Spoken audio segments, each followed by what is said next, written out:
Hello friends, എന്തൊക്കെയുണ്ട് വിശേഷം? നാട്ടിൽ മഴയൊക്കെ ഉണ്ടോ? ഞാൻ നിങ്ങൾക്ക് ഒരു സാധനം കാണിച്ചു തരട്ടെ. ദേ നോക്ക്, ഇതെന്താ സാധനം എന്ന് നിങ്ങൾക്ക് മനസ്സിലായോ?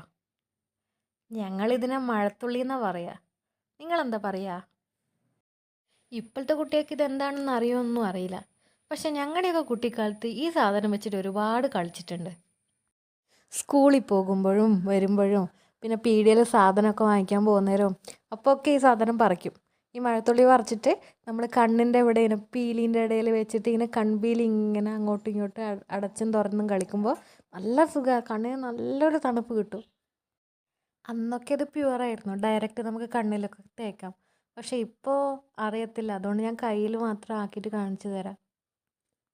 എനിക്ക് പലപ്പോഴും തോന്നിയിട്ടുണ്ട്, നമ്മുടെ അമ്മമാരൊക്കെ നമ്മളെ പ്രകൃതിയിലേക്ക് അയച്ചു വിടുന്നേരം നമുക്കതിനും മാത്രം പ്രതിരോധമൊക്കെ ഉണ്ട്. ഇപ്പോഴത്തെ അമ്മമാർ അങ്ങനെ കുട്ടികളെ ഇങ്ങനെ പൊന്നിച്ച് പൊന്നിച്ച് എങ്ങനെ കൂട്ടിൻ്റെ ഉള്ളിലിട്ട് വളർത്തുന്നതിനെ കൊണ്ട് ഒരുപാട് പ്രതിരോധത്തിൻ്റെ പ്രശ്നങ്ങളൊക്കെ ഉണ്ട്. അതൊക്കെ മാറ്റി നമ്മൾ കുട്ടികളെ പ്രകൃതിയിലേക്ക് അഴിച്ചു വിടുക. അവരതൊക്കെ കണ്ട് പഠിച്ച് വളർന്നു വരട്ടെ, അതല്ലേ നല്ലത്. അപ്പോൾ ഇത്രയേ ഉള്ളൂ ഇന്നത്തെ ഒരു വീഡിയോ. എല്ലാവരും സബ്സ്ക്രൈബ് ചെയ്യുക, ഷെയർ ചെയ്യുക, കമൻറ്റ് ചെയ്യുക. Bye bye.